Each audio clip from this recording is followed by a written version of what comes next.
प्यारे बच्चों, कक्षा 9वीं या अर्थात क्लास 9th का हम लोग शुरू करेंगे लेक्चर्स केमिस्ट्री से। आपको थोड़ा वेट करना पड़ रहा है बच्चों, घबराओ मत, बहुत जल्दी जल्दी आपके लेक्चर्स आने शुरू हो जाएंगे।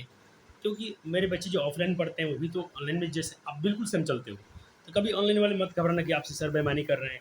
मेरे ऑफलाइन में भी क्लासेस अभी मतलब सिर्फ रिवीजन चल रहा है, बच्चे पीछे से बैक से कुछ अपने सवाल को रिवीजन कर रहे हैं, याद कर रहे हैं, नया कुछ नहीं पढ़ पा रहे हैं। क्योंकि मुझे दुख है थोड़ा सा, लेकिन अब आपका काम होगा तेज़ी से, बिल्कुल बेफिक्र रहिएगा। तो हम लोग केमिस्ट्री में बच्चों क्या पढ़ रहे थे, हम लोग पहला अध्याय पढ़ रहे थे केमिस्ट्री में। और उसमें क्या बच्चों हम लोग का था, जो अपने पदार्थ हमारे आसपास के पदार्थ चैप्टर हैं, इसको हम लोग डील कर रहे थे, जिसमें हमने डिफ्यूजन के बारे में देखा था, काइनेटिक एनर्जी के बारे में समझा था। उसी को बच्चे आज हम थोड़ा सा आगे करेंगे। तो थोड़ा सा एक बार हम बैक में जाएंगे कि हमने पिछले लेक्चर में कहाँ तक पढ़ा है। तो एक बार देख लेते हैं बच्चे जल्दी से, थोड़ा नोट्स निकालते हैं। अभी क्या कीजिएगा, जैसे आपने जितना हमसे पढ़ा है तो पहले उतना नोट्स को आप रिवीजन कर लीजिएगा, ताकि आपको भी पढ़ने में बहुत अच्छा लगे। तो बच्चे, मैं बहुत बार बोलता हूँ बच्चों से, जब भी तुम आओ तो थोड़ा पहले की पढ़ाई को रिवीजन करके आओ। आपको क्या है, पढ़ाई बहुत ही समझ में आएंगी, आपको बहुत डिटेल में पढ़ाया गया है। इतनी तो डिटेल्स में आपको यूट्यूब पर नहीं मिलेगा, बहुत पेड कोर्स में मिलेगा। आप जहाँ पैसे देकर कहीं पढ़ते हो ऐप पर, तो पेड कोर्स का बच्चे नोट्स आपको, या पेड कोर्स वाला पढ़ाई हम ऐसे ही पढ़ाते हैं, तो बिल्कुल आपको ईमानदारी से मेहनत करना चाहिए। क्लास 11 में जब जाओगे तो आपको खुशियाँ होगी।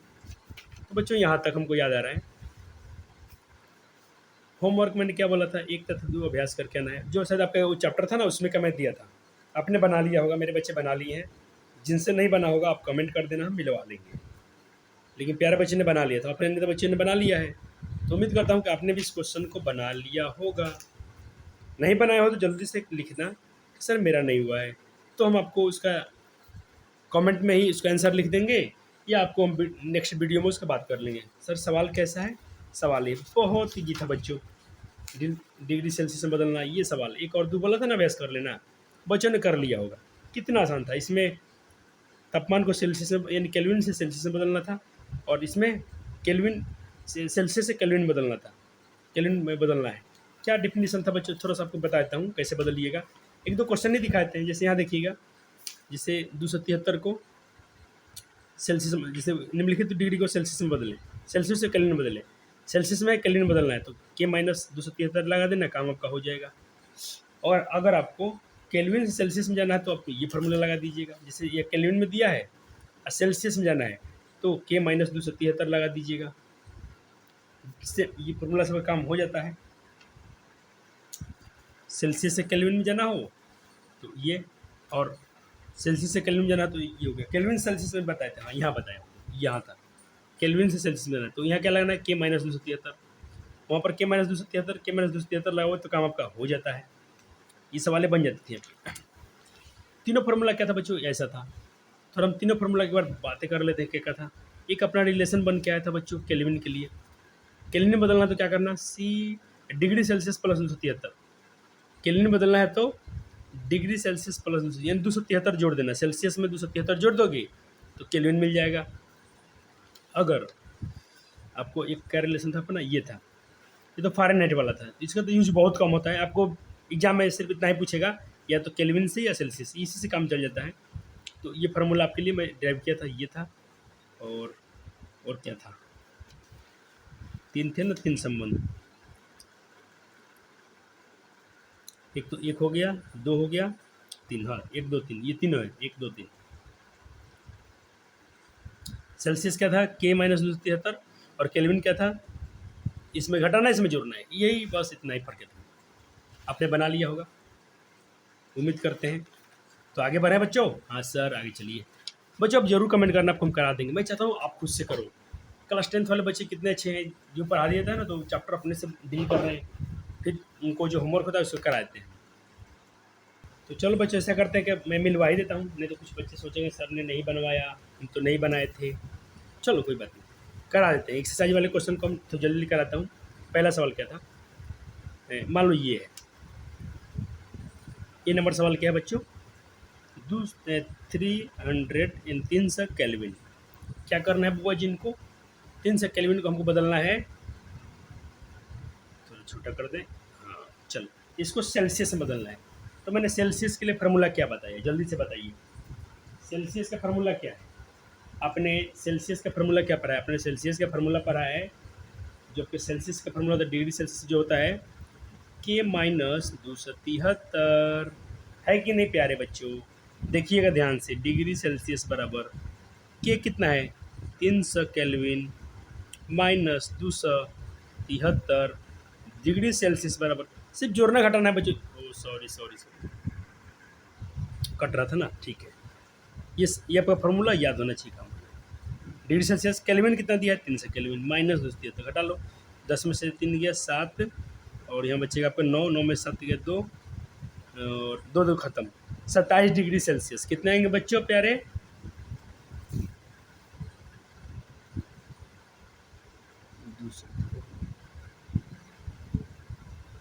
सवाल कैसा है?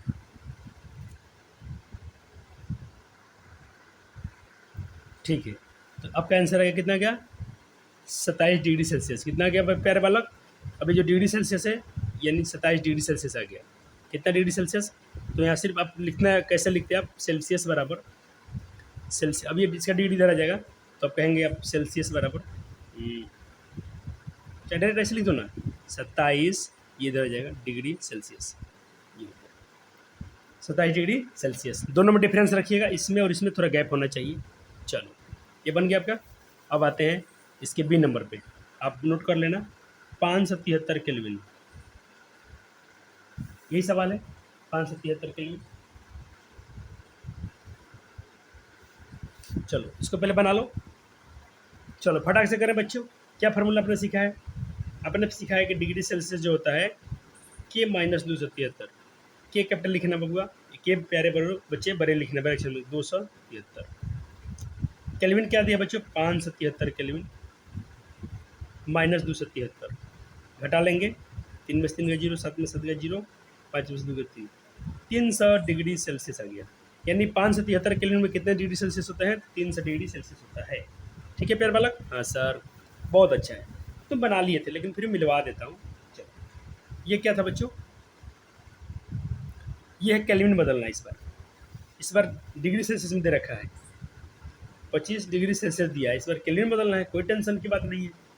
केल्विन में फार्मूला हम थोड़ा ऐसा कर लेंगे, के बराबर जो होगा मेरा, केल्विन जो होता है, देखो फार्मूला आया कहाँ से? फार्मूला यहाँ से बन गया, डिग्री सेल्सियस के माइनस 273, यहीं से बन गया। इसको निकालना ना बच्चों, तो डिग्री सेल्सियस, ये माइनस में तो इधर क्या हो जाएगा? प्लस में हो जाएगा। क्या बचेगा? केल्विन।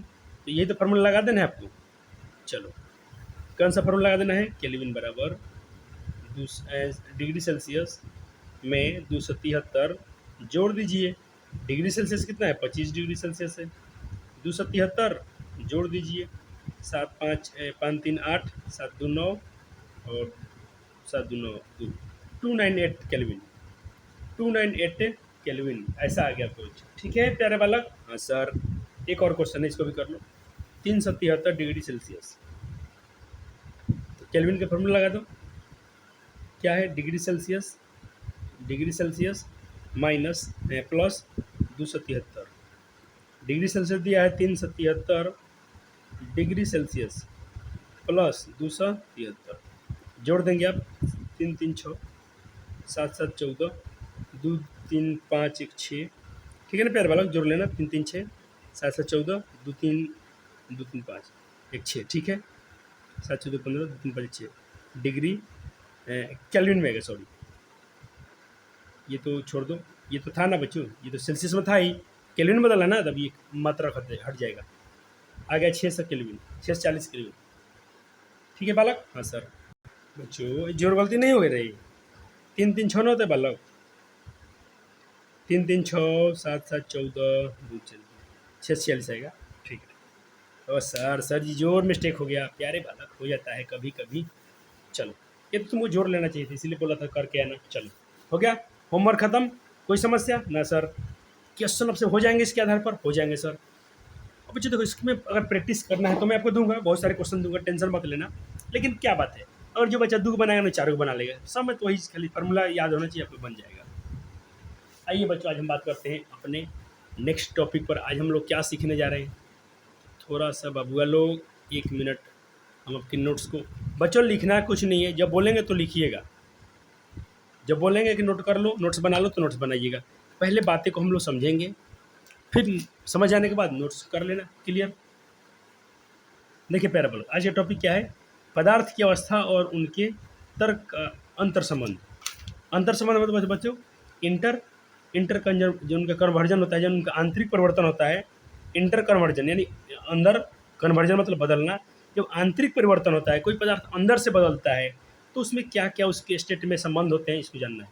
जैसे मैंने कहा सॉलिड, सॉलिड से कोई वस्तु बन गया लिक्विड, लिक्विड से बना गैस, फिर गैस से क्या बना बच्चों अचानक? सॉलिड।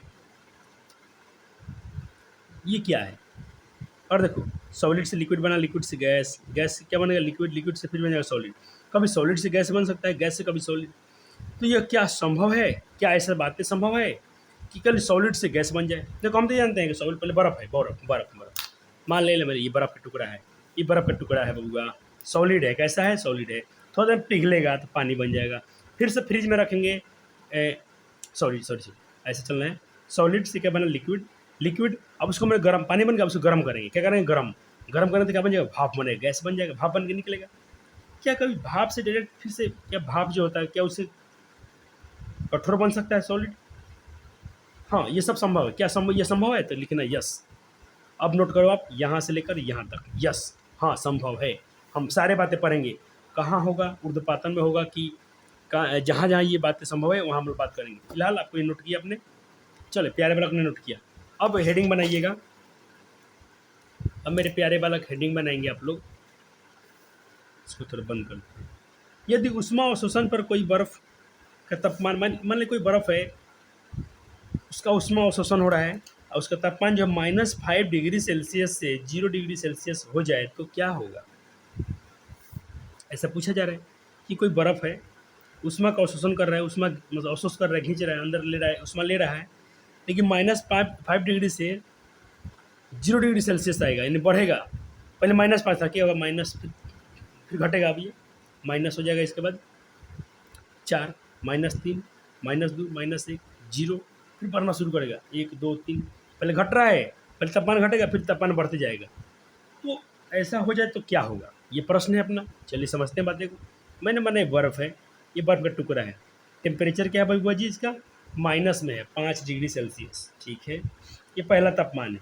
यहाँ हीट दिया गया, मैंने हीट किया, इसमें दिया, हीट को बढ़ाया।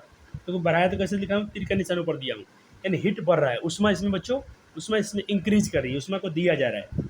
ठीक है सर। अब देखिए धीरे धीरे धीरे धीरे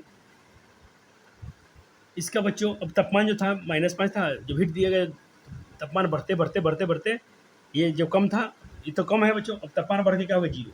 क्योंकि सर -5 बढ़ का है कि 0? अरे 0 बढ़ा है, -5 तो कम था, उष्मा देने से इतना हो गया। तो ये पहले तापमान को हम T1 मान लेते हैं और दूसरे तापमान को टेम्परेचर बच्चों, T फॉर टेम्परेचर, टेम्परेचर मतलब तापमान।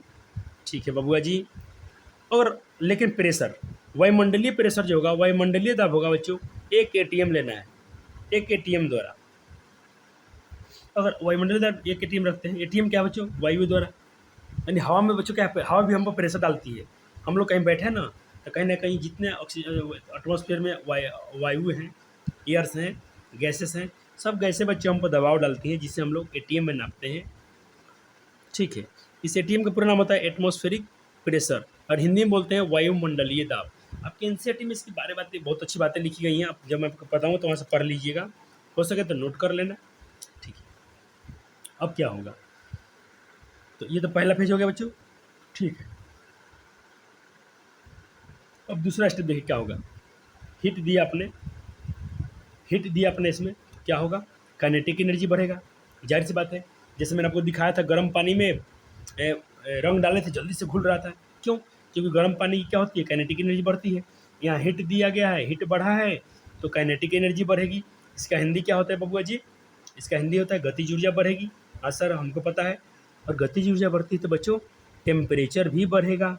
तो मैं टेम्परेचर ऐसे लिख दिया हूँ, तीर का निशान ऊपर दिख रहा है क्या? हाँ प्यारे बालक, दिख रहा है। टेम्परेचर लिख के ऐसा लिख दिया हूँ, ऐसा तीर का निशान ऊपर। कहने का मतलब देखो, यहाँ काइनेटिक एनर्जी बढ़ेगी तो तापमान बढ़ेगा। यानी अगर आपने रिलेशन सीखा, आपने क्या रिलेशन सीखा बच्चों?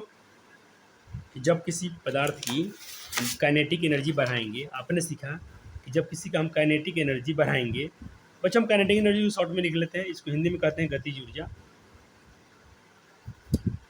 गतिज ऊर्जा, जब गतिज ऊर्जा बच्चों इंक्रीज करेगी, बढ़ेगी, तो तापमान भी बढ़ेगा उसका, तो उसका तापमान भी बढ़ेगा यानी टेम्परेचर बढ़ेगा। और जब काइनेटिक एनर्जी घटेगी तो तापमान घटेगा। ये बातें आपको याद रखना चाहिए, यही बात उसमें लिखा हो। अब देखो बच्चों, काइनेटिक एनर्जी बढ़ती है तो बच्चों वाइब्रेशन भी बढ़ेगा, पदार्थ कांपना शुरू करेंगे क्योंकि उसकी काइनेटिक एनर्जी बढ़ गया है। पदार्थ कंपन करने लगे, उसके जो पार्टिकल होते हैं बच्चों कंपन करने लगते हैं। अब कंपन करते हैं तो क्या होता है, कंपन करने से गतिशील हो जाते हैं। गतिशील में उनकी देखना, इसीलिए उसमें हम लोग का डिफ्यूजन बहुत तेज़ी से हो रहा था। क्लियर है बच्चों का पॉइंट? मेरे बच्चे आपको पॉइंट क्लियर है? मैंने -5 डिग्री पर एक बर्फ़ का टुकड़ा रखा था, उसमें उष्मा दिया, तापमान क्या हो गया, बढ़ के हो गया 0 डिग्री सेल्सियस। लेकिन ये सब हो रहा था 1 ATM पर, एक वायुमंडलीय दाब पर हो रहा था, जिससे क्या हुआ, हीट और हिट देते गए तो क्या हुआ, काइनेटिक एनर्जी बढ़ा। काइनेटिक एनर्जी बढ़ने से क्या हुआ, उसकी जो पार्टिकल वाइब्रेशन करने लगे, वाइब्रेशनल यानी कंपन करने लगे, इसका हिंदी लिख सकते हो, कंपन करने लगे। कंपन करें तो उसका तापमान भी बढ़ा बच्चों, तापमान भी इंक्रीज किया।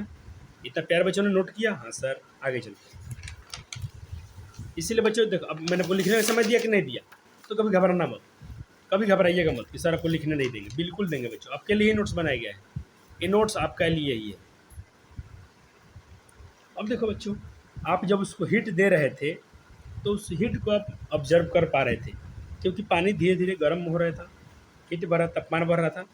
तो जिस हीट को आप ऑब्जर्व कर लो, छू के महसूस कर लो, उसको थर्मामीटर से नाप के देख सकते हो, जिसे मेजर किया जा सके, जिसे माप सकते हो, जिसे हमने थर्मामीटर से नाप दिया, तापमान दिख रहा है।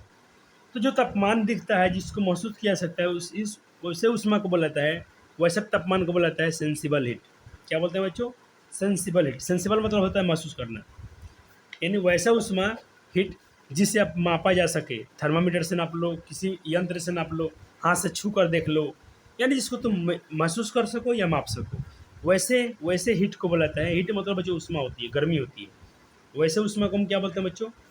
वो कैसे ऊष्मा है? वो सेंसिबल हीट है। ये अब नोट कर लिए होंगे आप, चलिए ठीक है। अब देखें बच्चों, अभी हेडिंग बनाना है, हेडिंग बना लीजिए। क्या होता है जब बर्फ़ को 0 डिग्री सेल्सियस पर गर्म किया जाता है? 0 डिग्री सेल्सियस तापमान पर बर्फ गर्म करने पर क्या होता है? बन गया हेडिंग बाबू लोग का? हाँ सर बन गया। देखिए मैंने बना, ये बर्फ़ है मेरे पास, इसको मैंने क्या किया, टेम्परेचर दिया, टी लिखा हूँ तो तापमान, तापमान बोले तो टेम्परेचर कितना रखा हूँ, 0 डिग्री सेल्सियस। ठीक है, तो देखने बर्फ़ धीरे धीरे नीचे से पिघलना शुरू करेगी, ऐसे ऐसे ऐसे ऐसे, ये पानी छोड़ना शुरू करेगा। जाहिर सी बात है, बर्फ़ को थोड़ा जब गर्म करेंगे बच्चों, हम हीट देंगे तो थोड़ा पानी छूटेगा, ठीक है, लेकिन आइस भी रहेगा, पूरा पूरा पानी नहीं हो जाएगा, थोड़ा बर्फ़ भी रहेगा और थोड़ा थोड़ा पानी छोड़ेगा, यानी बर्फ़ और जल दोनों रहेंगे 0 डिग्री सेल्सियस पर। ये हो गया केस नंबर 1। अब केस इसमें क्या क्या होगा बच्चों, ये आप नोट कर लेंगे। आप नोट करने के बाद देखेंगे, समझेंगे इस बात को। हाँ सर, वीडियो करो पर नोट करना है। आप जब बच्चे हीट दे रहे थे, हीट दिया गया, इन उसमें हम लोग दिया गया है, हीट को हम दे रहे हैं, तो पूछा गया है, एनसीईआरटी सवाल कहती है कि वो हीट कहाँ चला गया, वो हीट आपका कहाँ हो गई, तो तुम्हारा घर में दिखती क्यों नहीं है? बच्चों कितनी अच्छी किताब होती है एनसीईआरटी, हर कदम पर आपसे क्वेश्चन करती है, लेकिन हम लोग इसको पढ़ते ही नहीं है। सर लोग बोलते हैं कि एनसीईआरटी खराब है। कभी गवर्नमेंट आएगा, चेकिंग आएगा तो देखना बच्चों, वहाँ पर लोग दौड़ेंगे, ये गवर्नमेंट का बुक है, इसको पढ़ना चाहिए, पूरा भारत में चलता है एनसीईआरटी। तो आज के टीचर लोग बोलते हैं कि नहीं आपको दूसरे अदर पब्लिशर पढ़ना है, वो गलत बात है। अदर में उन लोग आराम है, उसमें से आंसर आंसर लिखा रहता है, गाइड करता है, याद कर लेंगे, लिखा देंगे। तो तुमने कुछ रट लिया, रटने के लिए पढ़ाई साइंस नहीं बनेगा। देखो बच्ची, एक बात यहाँ पढ़ रहा हूँ मैं थोड़ा सा, किसी ठोस के गलने की प्रक्रिया में कोई ठोस गलता है, बर्फ गल रहा था बच्चों, अभी थोड़ा देर में देखा बर्फ गल रहा है गर्म देने पर, तापमान तापमान समान रहता है, मतलब जब पानी बर्फ़ का गलाना माचिस से, बर्फ़ गल जाएगा, उसका पानी छूना, पानी गर्म नहीं होगा। फिर से सुनिए मैं क्या हो रहा हूँ। मान लीजिए ये बर्फ़ का टुकड़ा है, इसको आपने गर्म किया नीचे से, गर्म कर दिया आपने, इसका पानी चुएगा, उसको छू कर देखिएगा, पानी महसूस गर्म नहीं होगा। तो कहने का मतलब तुम जो गर्मी दे रहे थे इसमें, जो मोमबत्ती से, माचिस से, तो तुम्हारा गर्मी कहाँ गया? तो उसको बोलते हैं बच्चों, वो गुप्त उष्मा था। वो क्या था बच्चों? गुप्त उष्मा था। वो लिटेंट, छिपा हुआ उष्मा था, वो दिखता ही नहीं। जो उष्मा से तोड़ने पर वो टूट गया, लेकिन उष्मा अपना असर नहीं दिखाया, तो वैसे उष्मा को हम बोलते हैं छुपी हुई उष्मा है। देखो, तो उष्मा कहाँ गई? हीट दिए, बर्फ़ गल गया, पानी हुआ, तो तुमसे क्वेश्चन पूछेगा कि हीट एनर्जी दिया गया, वो क्या हो गया? तो देखो बच्चों, हीट एनर्जी कुछ नहीं हुआ। 0 डिग्री सेल्सियस पर बर्फ और जल की काइनेटिक एनर्जी बच्चों क्या होती है? बढ़ती ही नहीं है। देखो बच्चों, बढ़ कब रहा था? बढ़ रहा था बच्चों जब -5 था। हमने क्या पढ़ा था? -5 डिग्री सेल्सियस पर थे हम लोग। जब हम -5 डिग्री से 0 पर आए, तो यहाँ देखो, यहाँ पर तापमान बढ़ते गया, तो महसूस हुआ आपको। लेकिन अब जब 0 डिग्री तापमान पर कोई फर्क नहीं पड़ता है। ठीक है बच्चों? तो कहाँ गई उष्मा भाई? ये हीट एनर्जी कहाँ गई? तो यह उष्मा ठोस के इंटर पार्टिकल को के अट्रैक्शन को तोड़ने में यूज हो गई और ठोस द्रव में बदल गया। जैसे इसके इंटर पार्टिकल, इसके आणविक जो परमाणु है, इसके आणविक कण है, आणविक कण इसके बहुत गहरे रंग से जुड़े हैं। इसको तोड़ना है, फोड़ना है, तो या तो किसी का सहारा लेना पड़ेगा, किसी से पटकवाना पड़ेगा, या खुद से पटकना पड़ेगा, तब ना टूटेगा। लेकिन यह गर्मी से तोड़ना है। गर्मी से तोड़ोगे तो बच्चों क्या कहेंगे हम?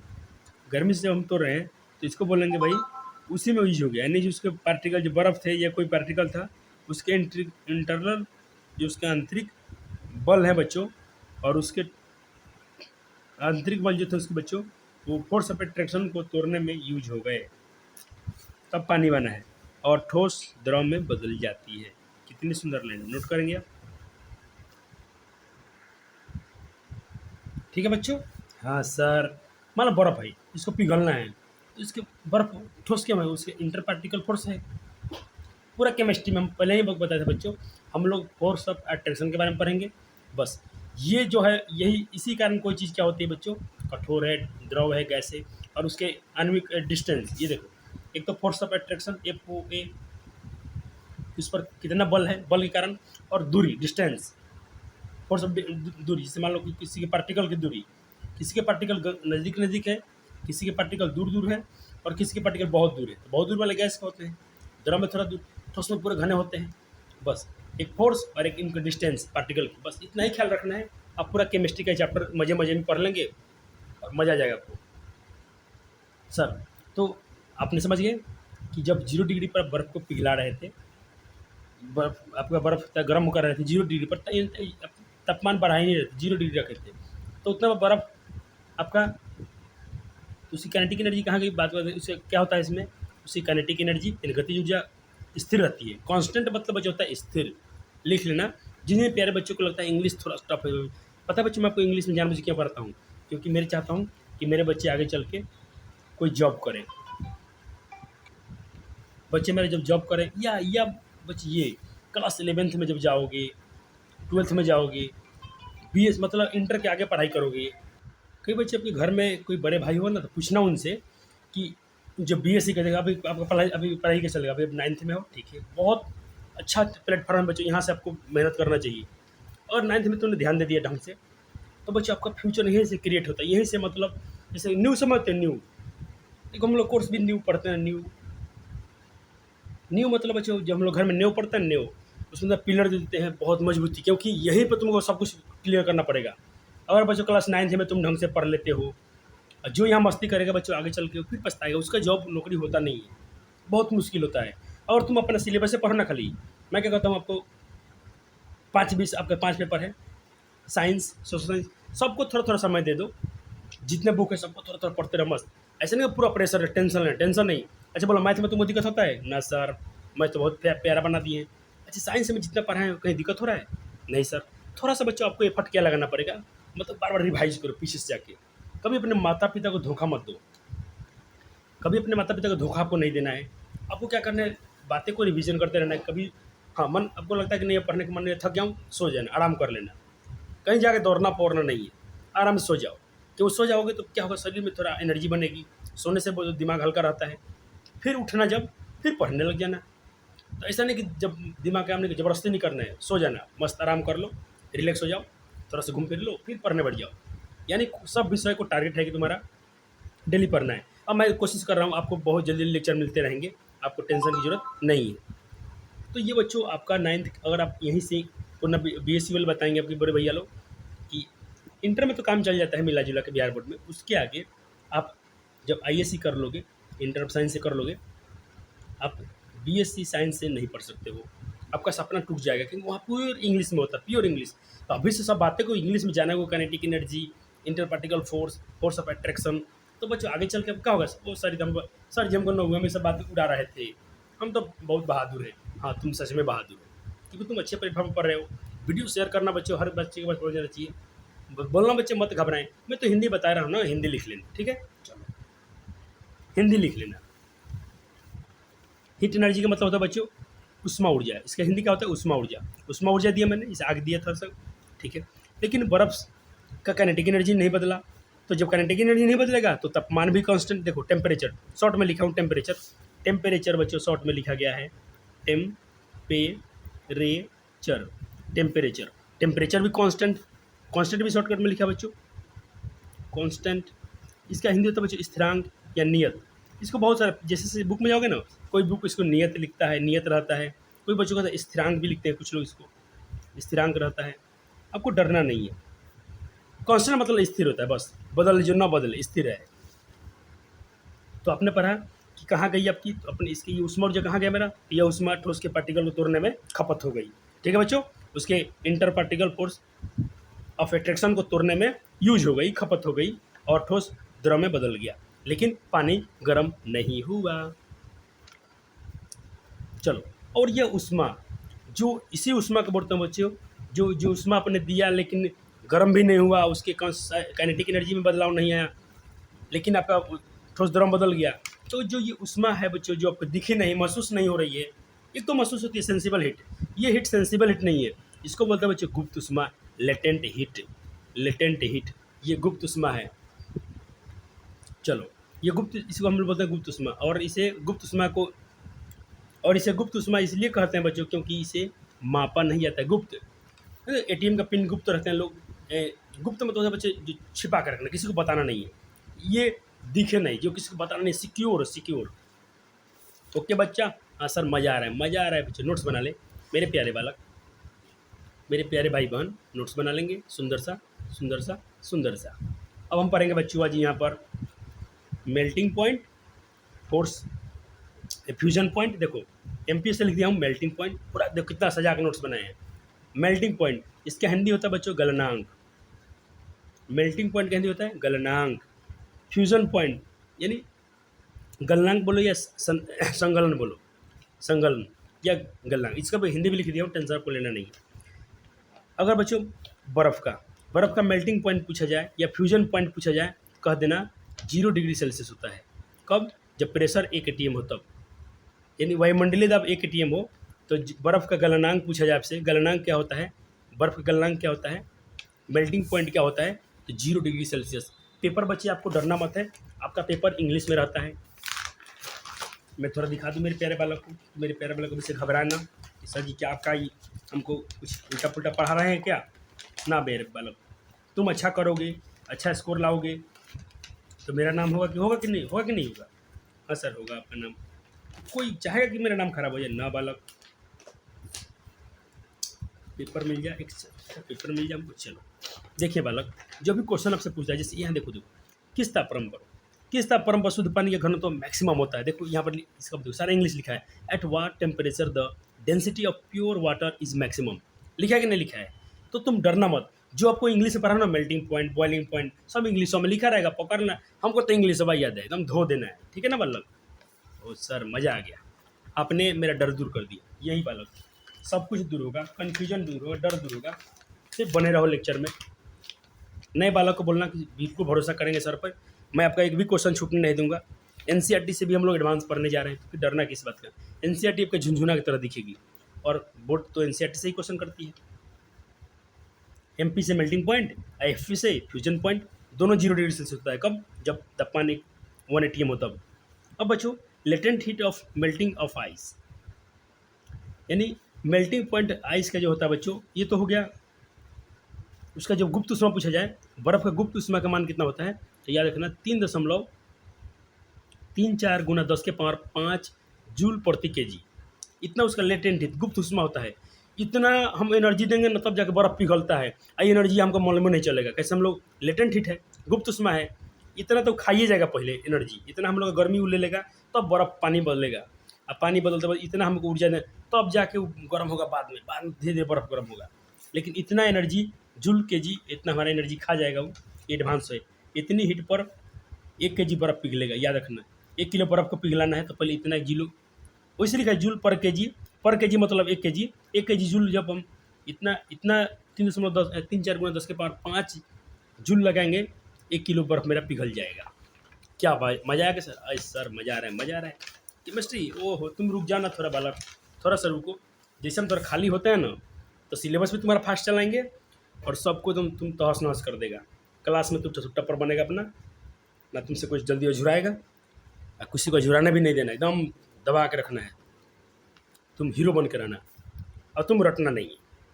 अपने माता पिता का भी नाम तुमको ऊपर करना है, गुरु का नाम ऊपर करना है, स्कूल का नाम ऊपर करना है, अपने जिला का नाम ऊपर करना है कि नहीं बच्चों? एक क्वेश्चन कर ले बच्चे, प्यारा वाला एक क्वेश्चन पूछा जा रहा है कि बर्फ़ के कणों की गतिज ऊर्जा यानी काइनेटिक एनर्जी का क्या होता है जब गर्मी के अवशोषण पर इसका तापमान 5 डिग्री सेल्सियस से 0 डिग्री सेल्सियस तक बढ़ा दिया जाता है। हमने पढ़ा था बच्चों -5 डिग्री से तो उसका तापमान बढ़ रहा था बबुआ जी, -5 डिग्री से 0 पर जाएंगे तो तापमान बढ़ा है, क्योंकि यहाँ काइनेटिक एनर्जी बढ़ी थी और तापमान भी बढ़ा था बच्चों। वही क्वेश्चन है। तो तुम कहोगे तापमान कांस्टेंट नहीं रहता है या कांस्टेंट नहीं होता, कौन लिख दिया कांस्टेंट में नियत, एकदम बिल्कुल ये इज राइट है। किसी को कुछ तो छूटा नहीं है बालक? नहीं छूटे सर। आते हैं अगले पेज पर, क्वेश्चन का धुआं छुड़ाओ बच्चों। इसमें कहीं टिक मार दिया तो इस पर बिल्कुल ध्यान मत देना, अपने दिल से देखना, अपना तुम्हारा दिल क्या कहता है। बर्फ के कणों की गतिज ऊर्जा का क्या होता है जब 0 डिग्री सेल्सियस पर ऊष्मा प्रदान की जाती है? आहा, 0 पर सर अब ये पढ़े थे, कुछ नहीं हो रहा था, कांस्टेंट था, क्योंकि काइनेटिक एनर्जी कांस्टेंट थी और उसका टेम्परेचर भी कांस्टेंट था। चलो ये तो नहीं बताएंगे हम।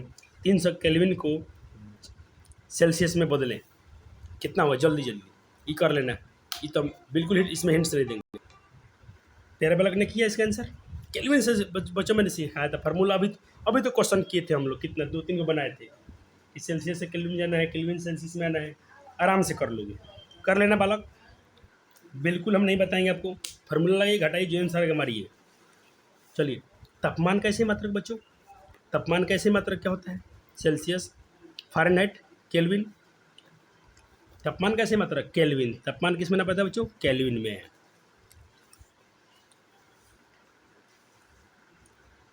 वह प्रक्रिया जिसमें कोई ठोस अपने क्वथनांक पर द्रव में परिवर्तित होता है कहलाती है। वह प्रक्रिया जिसमें कोई ठोस अपने क्वथनांक गलनांक पर बच्चों मेल्टिंग पॉइंट, ये पढ़ाएंगे, टेंशन मत लेना, ये आपका डिफिनीशन किताब में लिखा गया है। उसे हम क्या कहते हैं? पिघलना, फ्यूजन, दोनों, इनमें से कोई नहीं। उसको दोनों कहते हैं बच्चों, क्योंकि देखो मैंने आपको बताया था यहाँ पर कि मेल्टिंग पॉइंट और फ्यूजिंग पॉइंट दोनों, फ्यूजन पॉइंट दोनों सेम होता है। देखिए मेल्टिंग पॉइंट और फ्यूजन पॉइंट है, बर्फ़ कितना होता है? इतना होता है। तो कहीं पर दोनों बात लिखा है, दोनों सेम होता है। तो इसका डिफिनेशन भी आप याद कर सकते हैं। कैसे कैसे कैसे बच्चों? ऐसे, वह प्रक्रिया, वैसी प्रोसेस जिसमें कोई ठोस, कोई सॉलिड अपने गलनांक पर, अपने मेल्टिंग पॉइंट पर परिवर्तित होता है, बदल जाता है, उसे हम बोलते हैं बच्चों पिघलना, या उसे फ्यूजन, उसे पिघलना कहते हैं बच्चों। दोनों कहते हैं, दोनों। ऑप्शन दी। एक क्वेश्चन और है बच्चों, निम्नलिखित में किस गुण के कारण द्रव आसानी से डाला जा सकता है जबकि ठोस नहीं? मान लो बच्चों, मान लो मेरे पास एक गिलास है, गिलास, इसमें हम द्रव को डाल सकते हैं, लिक्विड इसमें भर सकते हैं। मान लो गिलास है, गिलास लाते हैं, गिलास है पास में है, ये गिलास है, इसमें हम बच्चों द्रव को आराम से डाल सकते हैं, लिक्विड इसमें भर सकते हैं, और लिक्विड है इसमें से तो कहीं डाल सकते हैं, आराम से भरा सकते हैं, कहीं भर सकते हैं। लेकिन सॉलिड, क्या सॉलिड इसमें भरेंगे? ये सब ठोस है तो भरेगा, जल्दी नहीं भरता है। काहे बचुआ, काहे काहे काहे? तो देखो ऑप्शन क्या दिया है, द्रव की प्रकृति जो होती है तरलता होती है, फ्लूइड होती है, ठीक बात है। अच्छा हाँ, जबकि ठोस को नहीं, क्यों? ठोस क्यों नहीं भर सकते? क्योंकि द्रव की प्रकृति तरलता होती है, ये तो बात सही है। द्रव में inter particle force of attraction कम होता है, ये तो अच्छी बात है। उसके फोर्स अट्रैक्शन का मतलब है तो द्रव पिघल इधर घूमता है, कहीं से भी बह जाता है। द्रवों की तुलना में कंपन गति कम होता है, इनमें से कोई नहीं। ऑप्शन सी हो जाएगा बच्चों। क्यों? क्योंकि द्रव की तुलना में बच्चों ठोस में जो होता है वाइब्रेशन कम होता है। ठोस में तो वाइब्रेशन होता ही नहीं है, वाइब्रेशन हो कैसे? उसके पार्टिकल तो बहुत घने होते हैं, अट्रैक्शन फोर्स ज़्यादा होता है, तो उसके पार्टिकल ज़्यादा मूवमेंट नहीं करते हैं। चलो, क्या पानी फिर से बर्फ़ में बदला जा सकता है? वाह सर, अच्छा पॉइंट लेके आए हैं। चलो सोचते हैं, विचारते हैं, नया टॉपिक है, अच्छा टॉपिक है। देखिए बच्चों, मान लो कि अपने जो हम लोग वायुमंडलीय ताप जो है बच्चों, एटीएम पर 1 एटीएम पर जल का अपना तापमान जो होता है 25 डिग्री सेल्सियस होता है। उसको अपने फ्रिज में रखा, हम लोग फ्रिज में रख के करते हैं, जाते हैं फ्रिज में रखते हैं, बर्फ़ बन जाता है। लेकिन कैसे बन गया, क्यों बना? सोचो थोड़ा।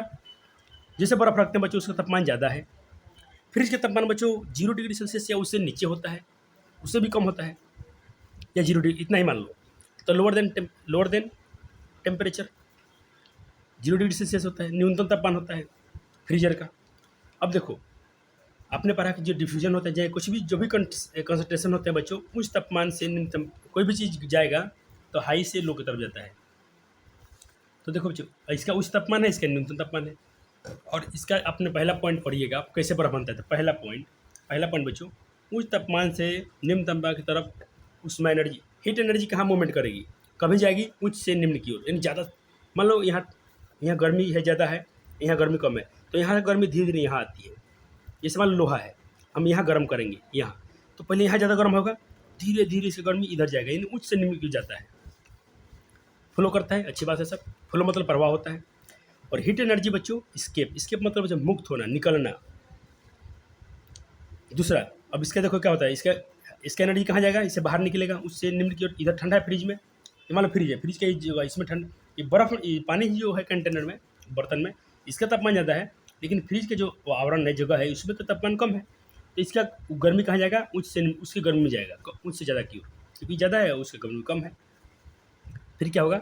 हीट एनर्जी बच्चों स्केप करेगी। अब इसका क्या होगा? उष्मा ऊर्जा निकलेगा। इसके एनर्जी क्या होंगे बच्चों?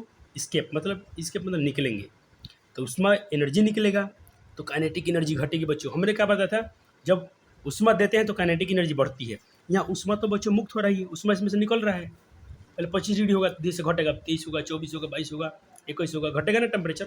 तो टेम्परेचर घटेगा बच्चों, मुक्त हो रहा है उसमें से, तो काइनेटिक एनर्जी घटती है, गतिज ऊर्जा घटती है।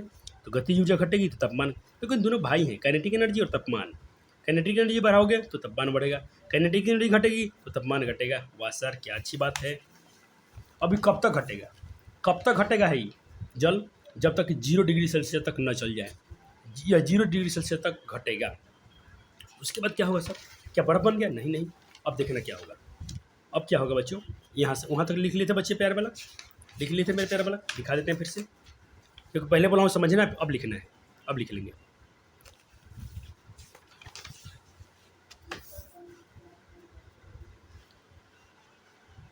अब देखें, हीट एनर्जी बच्चों क्या होती है? स्केप हो रही है, मुक्त हो रही है। तापमान कहाँ पहुँच गया? 0 डिग्री सेल्सियस तक पहुँच गया है। अब क्या हो जाएगा बच्चों? फॉर्मेशन ऑफ आइस, अब बर्फ़ का निर्माण हो जाएगा। फॉर्मेशन मतलब निर्माण होता है, ऑफ मतलब काके की, आइस मतलब बर्फ़। उसमें ऊर्जा मुक्त हो रही है, जितना एनर्जी निकलेगा निकलते निकलते। अब देखो भैया, 0 डिग्री सेल्सियस पर भी उसका उष्मा उसमें से निकलेगा ही निकलेगा, लेकिन उष्मा हमको अब दिखेगा नहीं। 0 डिग्री सेल्सियस पर जाके उष्मा उसका निकलेगा, लेकिन वो हमको दिखेगा नहीं। क्या होगा? छिपा हुआ उष्मा रहेगा, तो उसको हम बोलते हैं लेटेंट हीट। अब जैसे उसका सारे लेटेंट हीट निकल जाएंगे तो बर्फ़ बन गया। ठीक है बच्चों, अच्छी बात है। अब अपने बर्फ़ बना दिया फ्रिज से। तो आपने कैसे बर्फ़ बनाया? आपने जो फ्रिज में रखा था, तो फ्रिज का तापमान क्या था? कम था, और पानी का तापमान ज़्यादा था, तो एनर्जी कहाँ से जाएगी? ज़्यादा से कम की तरफ, यानी जल का वो एनर्जी निकलना शुरू हुआ। कैसा एनर्जी? उष्मा ऊर्जा निकलते निकलते क्या हुआ? उससे क्या हुआ? निकलने से क्या हुआ? काइनेटिक एनर्जी घट गया। काइनेटिक एनर्जी घट गया तो क्या हुआ?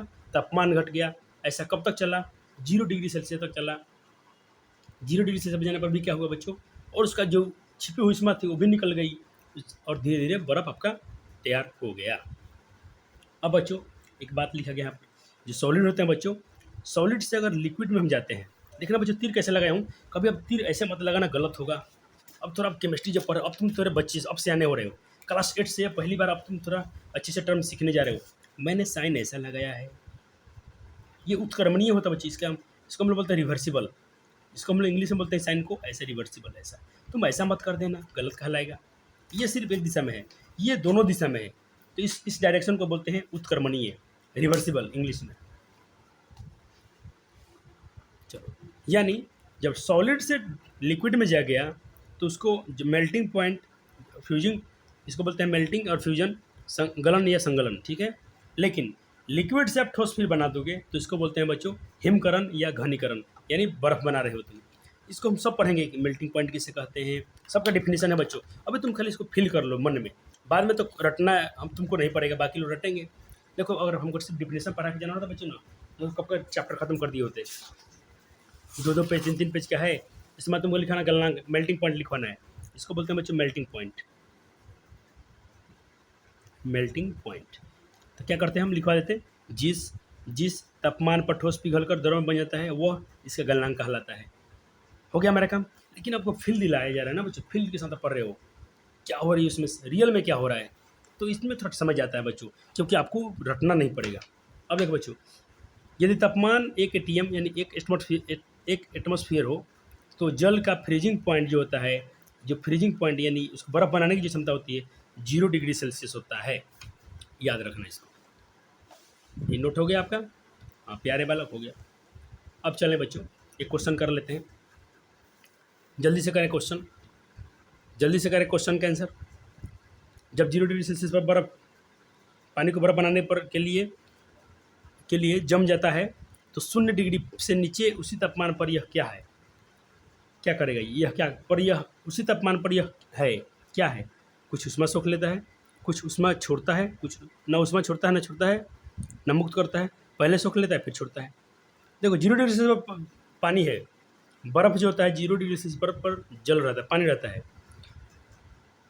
कहते 0 डिग्री सेल्सियस पर पानी बर्फ़ बनाने के लिए जम जाता है, ठीक है।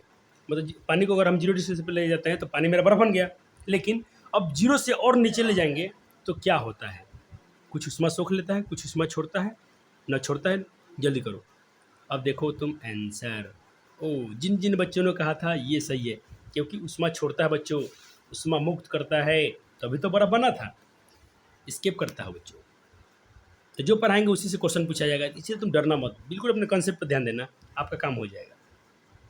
क्या होता है जब पानी का तापमान 0 डिग्री सेल्सियस से 100 डिग्री सेल्सियस तक गर्म करने पर बढ़ जाता है। देखते हैं कैसे उसका तापमान बढ़ जाता है। मान लीजिए बर्फ़ है बच्चों, ठीक है,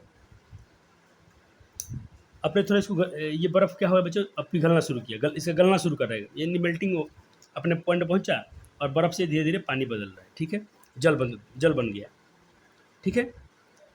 अब जल बन गया बच्चों, अब जल को हम बच्चे क्या कर रहे हैं, जल पहुंच गया 0 डिग्री सेल्सियस पर, अब उसमें हम और हीट छोड़ रहे हैं, और अब जल बन गया ना, उसको हम और हीट दे रहे हैं उसमें, और हीट एनर्जी दे रहे हैं, तो इससे क्या होगा बच्चों, उसकी काइनेटिक एनर्जी बढ़ेगी, तो तापमान भी बढ़ेगा। सर तो कब से कंसेप्ट से क्या कहें, किसके बढ़ेगा, जल के जो पार्टिकल होते हैं ना बच्चों, उनकी काइनेटिक एनर्जी बढ़ती है, और उसी के तापमान बढ़ जाता है। लेकिन तुम ऊष्मा दे रहे हो, तो इस ऊष्मा को हम महसूस कर पा रहे हैं। तुम जब 0 डिग्री पर जब जल को गर्म करोगे ना, तो जल आपका गर्म होगा, तो आपको छू कर देखोगे तो महसूस हो जाएगा, थर्मामीटर से नापोगे तो मालूम चलेगा। तो इसको बोलते हैं सेंसिबल हीट। आप तो कब से पढ़ते आ रहे हो, क्योंकि इसे महसूस किया जा सकता है। तो क्या होता है बच्चों, 0 डिग्री से 100 डिग्री पर जाने पर क्या होता है बच्चों, उसका तापमान बढ़ जाता है। कैसे बढ़ता है, क्योंकि जल 0 पर आता है, 0 पर हम हीट एनर्जी देते हैं, तो काइनेटिक एनर्जी बढ़ जाती है, टेम्परेचर बढ़ जाता है। बस यही टॉपिक का आंसर याद रखना, काम हो जाएगा आपका। याद नहीं रखना है, इसको समझना है बस। चलो एक और सवाल करते हैं। क्या होता है जब पानी को 100 डिग्री सेल्सियस पर गर्म किया जाता है, बताइए। What happen if heat is supplied to water at 100 degree Celsius.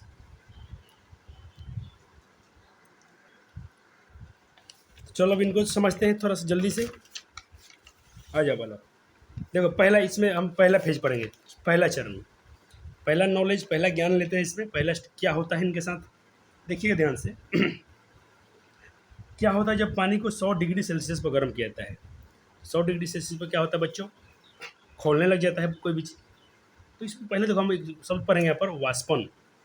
वाष्पन को बोलते हैं वेपोराइजेशन। बच्चों देखो, 2 वर्ड हम लोग साइंस में यूज़ कर रहे हैं, थोड़ा मुझे ये कन्फ्यूजन लगता है, मैं यहाँ पर क्लियर करता हूँ। एक है वेपर, आपके बुक में भी दिया है, लास्ट में देखना, वेपोराइजेशन, ठीक। एक दिया है इवोपरेशन, इवो इवेपोरेशन, ये दोनों अलग वर्ड है। इसका हिंदी होता है वाष्पीकरण, इसका हिंदी होता है वाष्पन।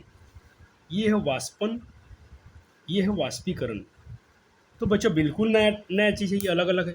अरे भाई टूट गया लीड, चलो। तो देखिए ध्यान से, वेपर बहुत लोग तो कन्फ्यूजन रहते हैं, सब लोग समझते हैं ना कि वाष्पीकरण और वाष्पन सेम है, यानी वेपोरेशन, वेपराइजेशन और वेपोरेशन दोनों सेम है, इवोपरेशन सेम है, नाबालक सेम नहीं है। देखो पहले वेपराइजेशन जो होता है बच्चों, ये 2 प्रकार के होते हैं, एक होता है बॉयलिंग और एक होता है इवोपरेशन। कब, देखो जब वेपर जो होता है बच्चों, वाष्प जो होगा, भाप जो वाष्पन जो होगा, लिक्विड से वेपर बनेगा। पहले आपने कहा जल को गर्म करेंगे, जल करेंगे तो पहले वाष्प बनेगा, वाष्प से क्या होगा बच्चों, फिर वो लिक्विड बनेगा, और जो उसके लिक्विड होंगे वेपर जो उसके जल को गर्म करते हैं, जल जल को गर्म किया आपने, एक जल क्या हो जाएगा बच्चों, वेपर गैस बन जाएगा, यानी भाप, भाप बनेगा, लेकिन गैस वाला भाप बनेगा। अच्छा बच्चों, मान लो कि हम लोग वेपर गैस क्यों लिखे हैं, क्योंकि सोचो तुम, मान लो ऑक्सीजन है, तो ऑक्सीजन क्या है, गैस है, ठीक है। लेकिन पानी को जो तू गर्म करता है, पानी में से गैस निकल रहा है, भाप बन के गैस, लेकिन उसको तुम गैस नहीं बोलोगे, ये प्योर गैस है, इसका नाम है गैस है, ये ऑक्सीजन गैस है। लेकिन तुम्हारा पानी, जैसे हम खाना बनाते देखना जो भाप बन के निकलता है, ये गैस है, मानता हूँ गैस है, लेकिन ये नेचुरल गैस नहीं है। इसको तो हमने गर्म किया, तो इसको हम वाष्प गैस बोलते हैं। कैसे गैस बोलते हैं, वाष्प गैस, यानी वेपर गैस। कैसे गैस बच्चों, वेपर गैस। क्या दिक्कत किसी को वेपर गैस में और गैस में, ना सर, कितने अच्छा पढ़ा दिए, आगे क्लियर हो गया। फिर भी डाउट होता है बच्चों, आप कमेंट में कर देना, हम उसको जरूर लेंगे बच्चों। आपके होता है किसी बच्चे को एक बार में समझ में ना आता हो, तो आप लेक्चर को दोबारा देख लेना, एक बार लेक्चर दोबारा देख लेना, फिर से कभी क्या करना, लेक्चर देखने दोबारा देखने के बाद डाउट है तो कमेंट कर देना, लेकिन एक बार विनती करूँगा, एक बार दोबारा से देखना, आराम से, ध्यान से, मज़ा से, थोड़ा आपको ध्यान देना पड़ेगा, क्योंकि तुम बहुत सीरियस पॉइंट पढ़ रहे हो, छोटा मोटा पॉइंट तुम नहीं पढ़ने जा रहे हो। मैंने कहा बच्चों एट बॉइलिंग पॉइंट, ठीक है, क्वथनांक हम लोग बॉइलिंग पॉइंट बोलते हैं। देखो वाष्पीकरण क्या होता है, किसी भी ये जो होता है ना, बॉइलिंग जो होता है बच्चों, कोई भी चीज़ खोलता है, क्वथनांक को खोलना बोला, हम तो भोजपुरी में खोलना कहते हैं, और साइंस में क्वथनांक कहते हैं। क्वथनांक होता है बच्चों, उसका एक फिक्स पॉइंट होता है, जिस जल को तुरंत रखते जल नहीं खोलता है, जैसे उसका बॉइलिंग पॉइंट पहुँचेगा खोलेगा। लेकिन वाष्पीकरण बच्चों किसी भी तापमान पर होता है, मतलब क्वथनांक से नीचे वाले तापमान पर, जैसे मान लो पानी खोलता है 100 डिग्री पर, लेकिन वाष्पीकरण बच्चों, वाष्पीकरण 100 से नीचे ही होता है। कैसे, मान लो कि जैसे मान लो कि हमने यहाँ पानी छुआ दिया हाथ पर, मान लो पसीना है बच्चों, अभी तुम्हारा पसीना सूख गया, पंखा चलाना हो तो मान लो पसीना है, तो पसीना क्या इसमें रहता है, देखना पसीना सूख जाता है, क्या ये हमने 100 डिग्री सेल्सियस दिया, नहीं, कम तापमान पर ही मेरा पसीना सूख जाता है, तो इसको बोलेंगे वाष्पीकरण हो रहा है, यानी इवोपरेशन हो रहा है। तो कहने का मतलब वेपराइजेशन 2 प्रकार के हो गए, किसी को दिक्कत नहीं, हम पानी को ऐसा खौला रहे हैं तो लिक्विड से वेपर गैस बना, ठीक है सर। किसी को समस्या ना सर, इसको आप नोट बना लेंगे बच्चों, प्यारे नोट बना लेंगे। अब आते हैं नीचे, ज्ञान नंबर 2 पे आते हैं बच्चों। दूसरा अब क्या होगा, अब जो से बच्चों ये, अब इसमें मान लो पानी है, हम उसको क्या दे रहे हैं बच्चों, उष्मा ऊर्जा दे रहे हैं, हीट एनर्जी इसमें दे रहे हैं, ठीक है ठीक है। अब तुमको बताया कि हीट एनर्जी देने पर क्या होता है बच्चों, हीट एनर्जी देते हैं बच्चों, तो हीट एनर्जी इसमें इनपुट किया गया, इसके हिंदी यहाँ लिख दिया हूँ, दी गई उसमें ऊर्जा, जैसे अपने इसमें ऊर्जा दिया बच्चों, तो क्या होगा, वाष्पन की गुप्त उष्मा, ये उष्मा की वाष्पन की गुप्त उष्मा है। कैसे, तुरंत बच्चों जब पानी को हीट देते हो तुरंत तो खोलना वोलना नहीं करते, थोड़ा समय लेती है, तो ऐसे में क्या होता है बच्चों, काइनेटिक एनर्जी कांस्टेंट रहती है, तो टेम्परेचर भी कांस्टेंट रहता है, यानी तापमान ना, देखो ना उसकी गतिज ऊर्जा बढ़ती है ना उसका तापमान बढ़ता है, दोनों स्थिर रहते हैं, जब तक पानी वाष्प में परिवर्तित ना हो जाए। पानी अब तब खौलाते रहो, जब तक पानी भाप नहीं बनती है तब तक उसकी गतिज ऊर्जा और तापमान नियत रहता है। क्या बच्चे को याद रहेगा, हाँ सर।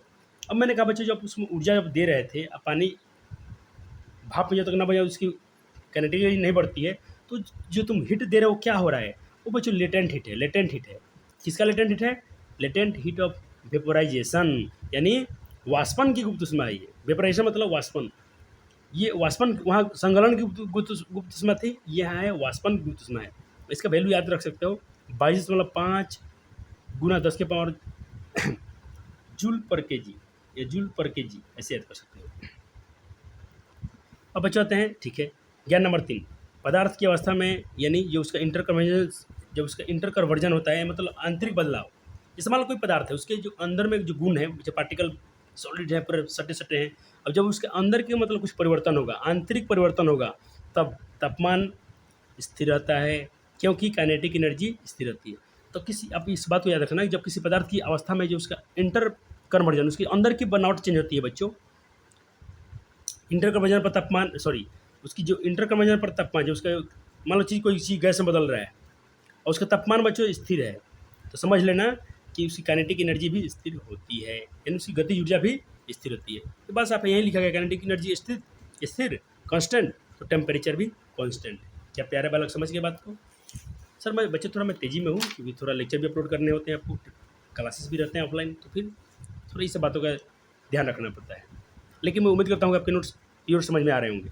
अब बात करते हैं क्या जल वाष्प, अच्छा अपने जल को भाप बना दिया, ठीक है भाप बन गया, लेकिन क्या उसी भाप से फिर जल बना लोगे? हो जाता है, संभव है। कैसे है देखो, वायुमंडलीय दबाव हमारा कितना है, 1 atm है, ठीक है। जल वाष्प मान लो अपने 100 पर से खौला रहा था, 100 पर तो खौल रहा था, लेकिन भाप कम बनेगा, थोड़ा उससे ज़्यादा, तो मान लो 105 डिग्री सेल्सियस मान लो, ठीक है। अब तुम यहाँ का अब यहाँ पर देखो बच्चों, अब भाप तुम्हारा इतना बन गया था, लेकिन अब तुम्हारा ऊष्मा ऊर्जा देना नहीं है, अब उसमें से ऊष्मा ऊर्जा मुक्त होगी बच्चों, क्योंकि आपने बंद कर दिया, अब गर्म करना छोड़ दिए, भाप बन चुका है। अब 125 पर 105 पर था भाप तुम्हारा बन के वायुमंडल में घूम रहा था, अब क्या होगा उसमें से, अब उसकी ऊर्जा घटेगी, मुक्त होगी, जो गर्मी है इससे अब कम होगा इसका, तो गर्मी कम होगा तो काइनेटिक एनर्जी कम, तापमान कम। ओ सर, ये कंसेप्ट पूरा क्लियर हो गया है। अब काइनेटिक एनर्जी कम, तापमान कम, कब तक घटेगा बच्चों? 105 से 100 डिग्री तक, क्योंकि तो बस उसका बॉइलिंग पॉइंट ही होता है जल का। अभी 100 डिग्री तक ऐसा घटेगा, और उसके बाद क्या होगा बच्चों? वाष्प द्रव में बदल जाएगा, क्योंकि काइनेटिक एनर्जी यहाँ स्थिर थी और तापमान भी स्थिर था, किसी बच्चे को दिक्कत नहीं। 100 डिग्री देखो बच्चों, 100, कोई पूछे आपसे जल का तापमान, जल का क्वथनांक और संघनन क्या होता है, यानी बॉइलिंग पॉइंट और फ्यूजन पॉइंट क्या होता है, 100 डिग्री सेल्सियस पर। कब? जब तापमान 1 atm, जब वायुमंडलीय दाब कितना हो, 1 atm हो, 1 एटमॉस्फेयर दाब हो, तब समझ लेना कि उसका बॉइलिंग पॉइंट 100 डिग्री पर जल खौलता है, पूछा भी गया है बच्चों। अब आते हैं बच्चों ज्ञान नंबर 3 के पास। अब देखो, लिक्विड से वेपर बना था, और गैस से फिर क्या बनेगा? लिक्विड से पहले क्या बना बच्चों? भाप। वो जब उसका वेपराइजेशन करोगे, जब तुम पानी को भाप बनाओ, वाष्पन करोगे, वाष्पीकृत करोगे, तो क्या बन जाएगा? वो गैस बनेगा, वेपर गैस बनेगा, ठीक। फिर जब इसको ठंडा करोगे, ये इसका टेम्परेचर घटाओगे, तो क्या होगा? कंडेंसेशन होगा, यानी संघनन होगा, ठीक है प्यारे बच्चे?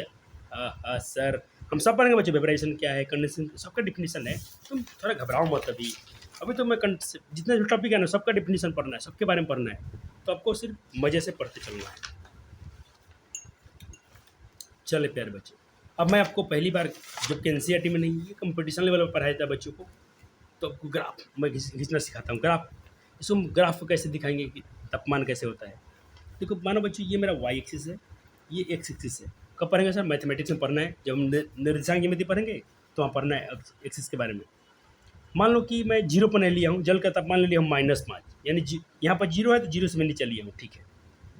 अब देखो एस मतलब बच्चों सेंसिबिलिटी, यानी इसमें हम गर्मी जो दे रहे हैं, सेंसिबिलिटी क्या होता है? महसूस होता है, गर्मी दिया जा रहा है, गर्मी दिया जा रहा है, तो तापमान बोलो घटेगा कि बढ़ेगा? बढ़ेगा सर, यानी -5 से 5 कहाँ गया? चलो 0 पर चल गया, यहाँ तक आ गया, ठीक है।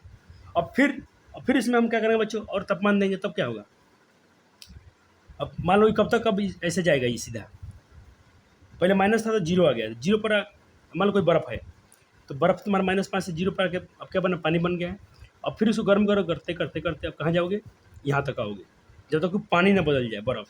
अभी क्या है? बर्फ़ था, यहाँ पर आके बर्फ़ था, जैसे गर्मी आ गया, अब यहाँ पर तुम्हारे दोनों है, बर्फ़, आइस बर्फ़ दोनों है, उसमें पानी भी है, बर्फ़ भी है, और इसमें तुम गर्मी दे जा रहे हो, लेकिन अब जो गर्मी दोगे बच्चों, वो तुम्हारा होगा लेटेंट हीट होगा, नहीं, संगलन की गुप्त उष्मा होगी।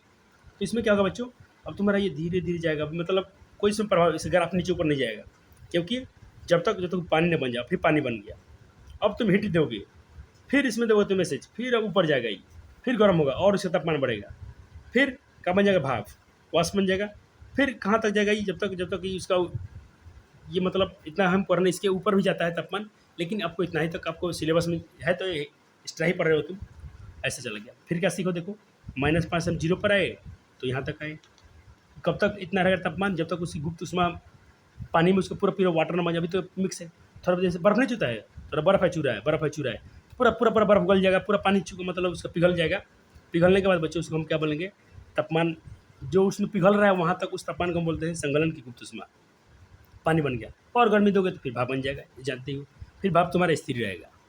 और उसको ज़्यादा भाप, और भाप को भी गर्म करोगे ना बच्चों तो स्टीम बन जाएगा, स्टीम। एक मतलब वो भाप से भी बहुत खतरनाक उसमें जलन होता है, स्ट्रीम बोलते हैं उसको। तो उतना अभी आपको नहीं पढ़ना है स्ट्रीम क्या है, अभी सिर्फ इतना ही पढ़ लो, ठीक है सर। वर्क पे टुकड़ा था, सब दिखा दिए, ग्राफ प्लॉट कर लेना। अब इसमें थोड़ा जो लिखते हैं वो लिख देना। यहाँ पर क्या रहा बच्चों, काइनेटिक, यहाँ पर ऐसे ऐसे क्यों अगर आप सीधा गया, क्योंकि काइनेटिक एनर्जी क्या है, kinetic energy and temperature constant, इसीलिए ग्राफ में कोई बदलाव नहीं आया। फिर पानी बन गया, अब गर्म करो तो फिर बर्फ आपका भाप बनेगा, फिर चढ़ेगा ऊपर ग्राफ। सर अच्छा लग रहा है, अच्छा लग रहा है सर। जल का कल, अब यहाँ से बच्चों 2 पॉइंट हमने सीखा, मेल्टिंग पॉइंट और फ्रीजिंग पॉइंट। जल का मेल्टिंग पॉइंट और फ्रीजिंग पॉइंट कितना होता है बच्चों, 0 डिग्री सेल्सियस। जल का बॉइलिंग पॉइंट और कंडेंसेशन पॉइंट क्या होता है बच्चों, 100 डिग्री सेल्सियस। ठीक है सर, अच्छा बात, इसको हम याद रखेंगे। हाँ बच्चों याद रखना, तुम अच्छे बालक हो।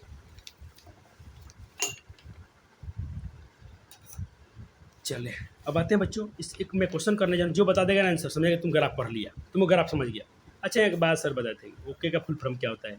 ओ से होता है ओला, के से होता है काला। ओला काला मतलब ऑल करेक्ट, ऑल करेक्ट, ये ग्रीक वर्ड है, इसको हम ओके को बोलते हैं ऑल करेक्ट। चलो यहाँ बात जाते हैं। एक छात्र है बच्चों, बर्फ़ और पानी वाले बीकर को गर्म करना शुरू किया। देखो बच्चों यहाँ पर हमने ग्राफ में क्या सीखा था, हमने -5 बर्फ़ से गर्म किया था। यहाँ पर तुम बर्फ़ नहीं गर्म कर रहे हो, यहाँ पर तुम पानी गर्म कर रहे हो बच्चों। तो ग्राफ का आंसर क्या होगा बताना, 4 ग्राफ दिखाना है आपका, बताओ इसमें से आंसर क्या होगा। क्या किसी को आंसर दिख गया क्या, नहीं दिखा, नहीं दिखा, नहीं दिखा, आंसर छिपा दिया हूँ, सब चोरी कर लेगा। बताओ पहले क्वेश्चन लिख लेना है, ये क्वेश्चन है तुम्हारा, लिख लिया। अब इसके ग्राफ का आंसर बताओ कौन सा सही होगा। बर्फ से पानी को गर्म किया, पानी गर्म किया है, यहाँ 0 से 100 पे आया, ऐसे हो गया। यहाँ पर क्या हो गया, 100 से गया नीचे आ गया, यहाँ पर 100 से आया नीचे, फिर ऐसे हो गया, फिर यहाँ पर 0 से ऐसे गया, फिर ऊपर गया। कौन सही है, चलो देखते हैं किसका आंसर आया। ओ जिन्होंने डी सोचा होगा करेक्ट, क्योंकि देखो जल का बच्चों यहाँ पर -5 थोड़ी, देखो -5 है ना, ऐसे जाएगा। कोई सोच रहा होगा कि हाँ सर जी सिखाए तो अभी थोड़ा देर पहले ऐसे गया फिर ऐसे हो गया, बच्चों नहीं, उसमें तो हम -5 लिए थे। यहाँ तो 0 लेना है, 0 पर क्या होगा, कॉन्स्टेंट ही रहेगा वो थोड़ा देर तक, जब तक उसका फिर भाप बनेगा, फिर और ऊपर जाएगा ये। तो ऑप्शन डी इस क्या है, सही है। चलो अब आते, ये उसका टॉपिक है बच्चों, यहाँ पर जो लिखा था आपने वेपोराइजेशन, उसका वर्ड है ये। यहाँ आते हैं बच्चों, अब पढ़ेंगे बच्चों हम द प्रोसेस ऑफ, अब यहाँ पर तुमको डेफिनेशन मिलना शुरू हो जाएगा, टेंशन मत लो। हमारे पास द प्रोसेस ऑफ क्या लिखे यहाँ पर, कन्वर्जन, सी लिखना बच्चों ठीक से। The process of conversion from liquid to, देखो एक ऐसी प्रक्रिया जिसमें हम लोग कन्वर्जन करते हैं, बदलाव परिवर्तन होता है किसमें, लिक्विड से सॉलिड, एट फ्रीजिंग पॉइंट, उसके फ्रीजिंग पॉइंट पर।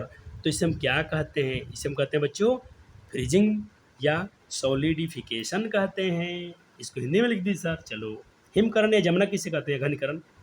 तो बच्चों इसका आंसर हो गया, किसी भी फ्रीजिंग पॉइंट पर जब द्रव से ठोस में बदलता है, द्रव से पानी से हम तो बर्फ बना दिए, तो इस परिवर्तन को बोलते हैं बच्चों हिमकरण या घनीकरण कहते हैं, यानी फ्रीजिंग या सॉलिडिफिकेशन कहते हैं। कोई समस्या बाबू को, ना ना सर। वेपोराइजेशन क्या है सर, वाष्पन क्या है, तो द्रव से वाष्प यानी लिक्विड से वेपर में परिवर्तन, रूपांतरण की प्रक्रिया को वाष्पन या वेपोराइजेशन कहते हैं। सब पढ़ा दिया हो, अब सबको समराइज किया जा रहा है, सब तुम पढ़ चुके हो। वेपोराइजेशन 2 प्रकार के होते हैं, एक बॉइलिंग और एक इवोपरेशन। हाँ सर हम पढ़े थे, अब खाली इसको रिवाइज, इसको नोट्स बनवाता हूँ, क्लियर। ये कब होता है, एट बॉइलिंग पॉइंट पर। बच्चों क्वथनांक क्या होता है, एक बॉइलिंग पॉइंट पर कोई चीज़ खोलता है, लेकिन ये क्या होता है उसके बॉइलिंग पॉइंट से नीचे। सुंदर बालक। अब सर बॉइलिंग पॉइंट का डिफिनेशन लिखवा दीजिए, ले बाबा लिख लो, जिसके लिए कब से बेचैन रहता है, सब कितना छपा हुआ आता है सब, खाली आंसर लिखवा दीजिए। कहाँ करेगा रे, थोड़ा समझ भी तो ले कुछ। किसी द्रव का क्वथनांक वह ताप होता है बच्चों जिस पर वह वाष्प वेपर में बदलने की प्रक्रिया को, मतलब कोई द्रव है उसके क्वथनांक पर, उसके बॉइलिंग पॉइंट पर वो क्या बनता है बच्चों, वाष्प में बदलने लगता है। इस प्रक्रिया को हम लोग क्वथनांक कहते हैं या तो बॉइलिंग कहते हैं, या इसको तुम खौलना कह सकते हो। लेकिन सर इवोपरेशन क्या है, इवोपरेशन क्या है, वाष्पीकरण क्या है, तो क्वथनांक से नीचे, अपने ये पढ़ते हो, क्वथनांक से नीचे बस सेम डिफरेंस है, उसके नीचे वाली प्रक्रिया पर ये वाष्प बन जाएगा, तो इसको हम वाष्पीकरण कहते हैं। जिससे मैं अपने थोड़ा अपने अभी क्या करना, गर्म के दिन है, थोड़ा सा पानी नीचे छिड़ दो अपने घर में, देखना तुम्हारा पानी थोड़ा देर में सूख जाएगा, वाष्प बन के चला गया, कहाँ चला गया भाई, वायुमंडल में। क्यों, क्योंकि उसका वाष्पीकरण हो गया। कब हो गया, बॉइलिंग पॉइंट से नीचे, उसकी क्वथनांक से नीचे। अरे हमने गर्मियों नहीं किया, खौलाए भी नहीं, पानी मेरा उड़ गया सब, मेरे द्वार पटाया द्वार सूख गया, काहे भाई? क्योंकि इसका डिफिनेशन ही कहता है बॉइलिंग पॉइंट से नीचे बच्चों। मेल्टिंग पॉइंट क्या है सर? ये तो आपको मैं दिखाया था, बुक में था। जिस तापमान पर कोई ठोस द्रव में बदलता है वो इसका गलनांक क्या मेल्टिंग पॉइंट कहलाता है।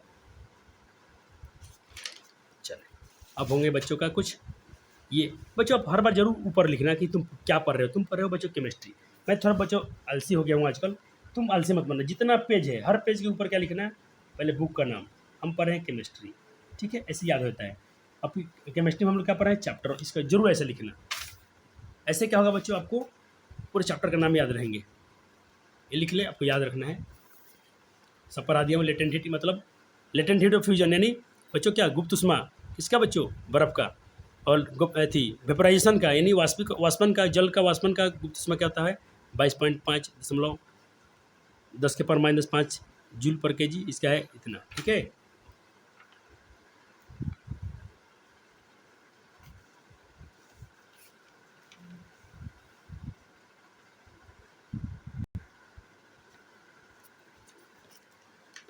चले, यहाँ थे बालक, यहाँ थे बालक। देखो, किसी ठोस को उसके मेल्टिंग पॉइंट पर द्रव में बदलने की प्रक्रिया के लिए दी गई ऊष्मा को हम लोग क्या बोलते हैं बच्चों? गलन की या संगलन की गुप्त ऊष्मा कहते हैं। तो अब से कोई पूछता है ना लेटेंट हीट क्या है, तो उसका ये डिफिनेशन तुम लिख सकते हो। जबकि द्रव को उसकी क्वथनांक पर वाष्प में बदलने के लिए जो ऊष्मा हम देते हैं बच्चों, उसको हम लोग वाष्पन की गुप्त ऊष्मा कहते हैं। तो ये संगलन की गुप्त ऊष्मा क्या है? ये परीक्षा में पूछता है बच्चों लिखने के लिए। इन दोनों को ध्यान में रखना, आपका काम हो जाएगा। अब संग्रहण बिंदु क्या है बच्चों? कंडेंसेशन पॉइंट क्या है? मैं बोला सबका डिफिनेशन लिखवाने वाले हैं। तो देखो, ये कहते हैं कंडेंसेशन पॉइंट पर संग्रहण बिंदु क्या है? यानी कंडेंसेशन पॉइंट पर वाष्प से द्रव में बदलने की रूपांतरण की प्रक्रिया जो होती है बच्चों संग्रहण कहलाती है, के रूप में जाना जाता है। यहाँ फिर से लिख दिया हूँ, latent heat of vaporisation water का इतना, और latent heat of fusion melting point ice का इतना। चले, अब देखिए, अब आपसे क्वेश्चन कुछ किया जाएगा, किसी पदार्थ का वाष्पीकरण होता है, बताओ वाष्पीकरण किसे कहते हैं? तो तुमको पता है, HW लिख दिया हूँ। ये तो मैं नहीं करूँगा, अभी जस्ट पढ़ाया हूँ, थोड़ा सा ऊपर पढ़ाया गया है, मार देना बच्चों लोग। चलो, जल का गलनांक और क्वथनांक एक एटमॉस्फेयर प्रेशर पर है, कितना होता है? ये भी नहीं करेंगे हम, जल्दी करो। लेकिन आंसर यहाँ तुमको दिख गया होगा सी। चलो, अब आंसर ढक लेते हैं, दोनों करो, हम विदा लेंगे तुमसे अब जल्दी जल्दी। चलो, ये हम कुछ नहीं डिस्कस करने वाले हैं। ये तुम्हारा DH है। ओ सर, मेरा सही था। ये कितने लोगों का सही होने वाला है? 4 नंबर, 3 नंबर। सर मेरा सही हो गया, अच्छे बालक, आंसर लिख दिया गया। अब मिला लेना। चलो, ये भी मिला लेना। अब हम लेंगे तुमसे प्यारा सा विदाई, क्योंकि हमारा टाइम हो गया है बच्चों। थैंक यू, मिलेंगे नेक्स्ट लेक्चर में। टेंशन मत लीजिएगा, वीडियो का रिवीजन कीजिएगा बच्चों। जितना पढ़ाए आपका लेक्चर फटाफट मिलते रहेंगे। धन्यवाद, लव यू सो मच। मन लगा पढ़िए, माता पिता कहना करते रहिए। आपसे मुझे बहुत बहुत उम्मीद है कि तुम अच्छा स्कोर करोगे और तुम मेहनती बनोगे। धन्यवाद।